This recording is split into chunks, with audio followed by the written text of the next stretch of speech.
over $1 billion in scamming so far this year alone. The police have also linked some 70% of murders to lottery scamming. In his budget presentation, National Security Minister Dr. Horace Chang described scamming as a national crisis, threatening the stability of the state, undermining industries and institutions, and damaging the economy. And yet, one industry seems to glorify scammers, or as they are now called, choppers. Hello and welcome to PTN Plus, where we take reports from TVJ's primetime news further. I'm Herman Green.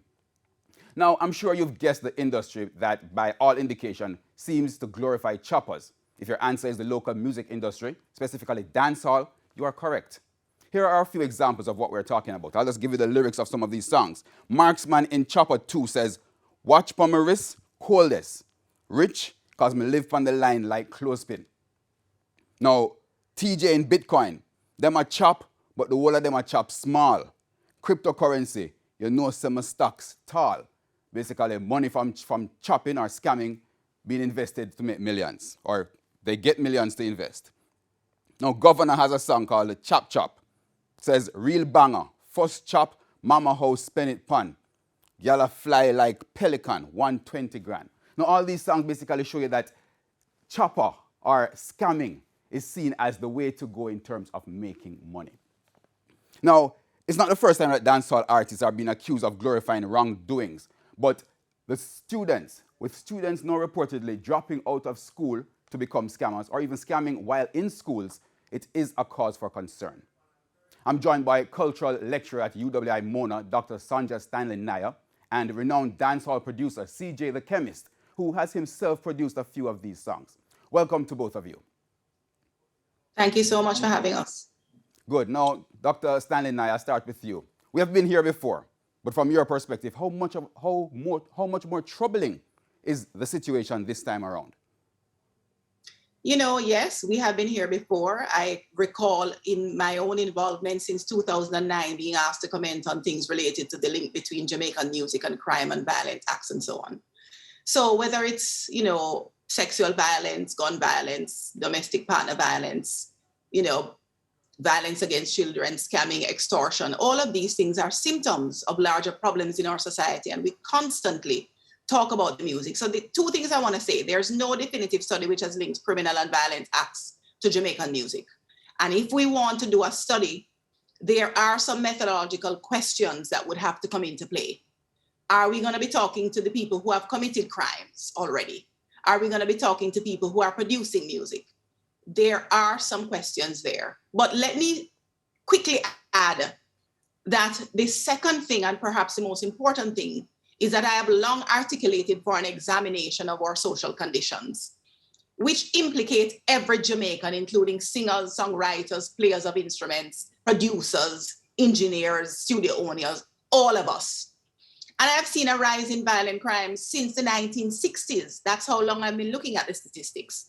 Anyone can go to Jamaica Constabulary Force's website to see what is taking place in terms of violence, crime, and so on.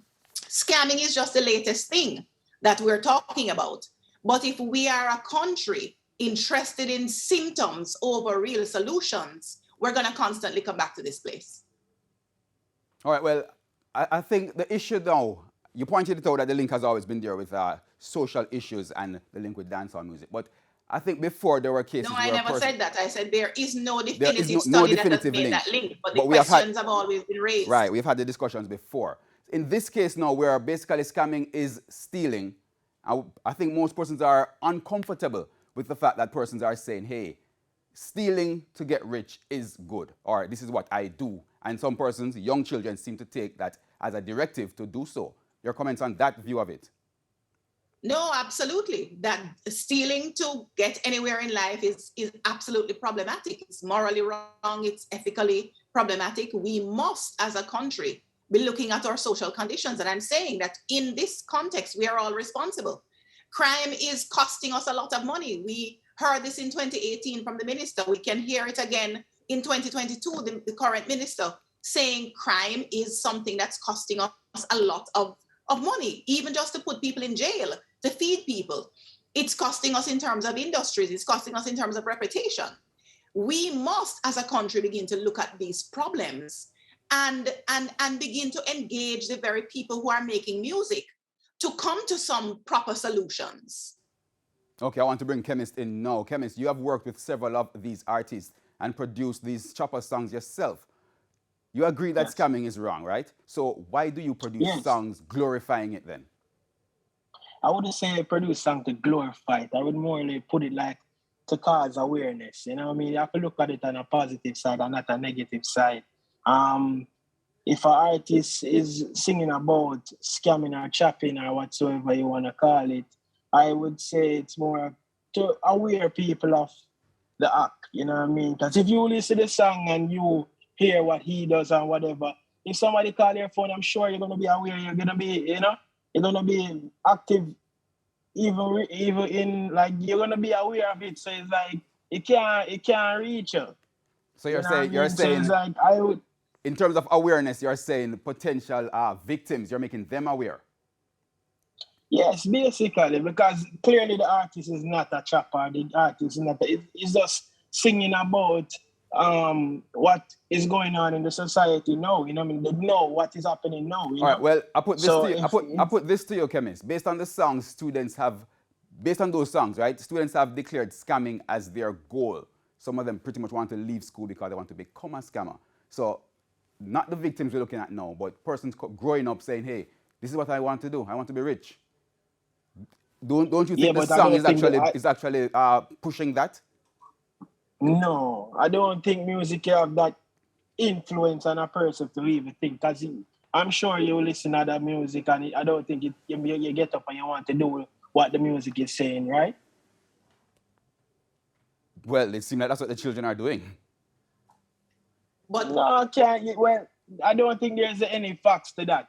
To pin say that the music caused that.